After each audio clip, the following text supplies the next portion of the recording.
people look at the Sirah, so the history of the Prophet Muhammad's life, there was a frankness, there was an ability to speak openly about sex, about medical issues, about everything. There are Islamic scholarly treatises about sex and different ways to satisfy your partner. And satisfying your partner is one of our obligations as Muslims who are married. And not being satisfied is grounds for divorce. So sexuality is actually within the scripture of Islam. But I think through the expansion of Western colonialism, and then you have an anti-colonial backlash that in some cases is very progressive and in other cases very regressive. And a lot of times in anti-colonial movements that have dealt with colonialism for a century, 2 centuries, 3 centuries, were in survival mode. So all of the lofty and beautiful ideas that we're able to hold in times of peace kind of get flattened to just the necessities of what has to be done.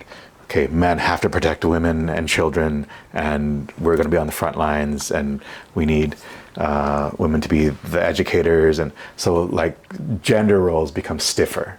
So I think it was that type of process that led to this, because Muslims really until the colonial era, we were seen as the freaks. We were seen as the heathens that were really on the edge of sexual morality by Christians and Catholics and the West, because there is this openness and just the ability to talk about it and to be artful about it and to want to live beautifully through it, which was not part of the Western experience. So I think that's at least where that comes from in modern Islam, and you see it in the Wahhabi movement, you see it in the Ikhwan al-Islami, the Muslim Brotherhood movement in Egypt, and you see it in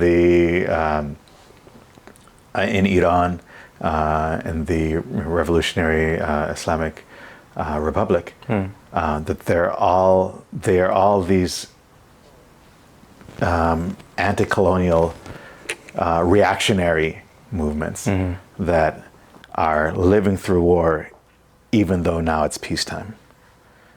And I think that's one of the things that we all, as individuals, also have to watch out for when we're dealing with trauma. We have these ways that have helped us to deal with it. To survive. Yeah. But then once we're out of survival mode, we're stuck there.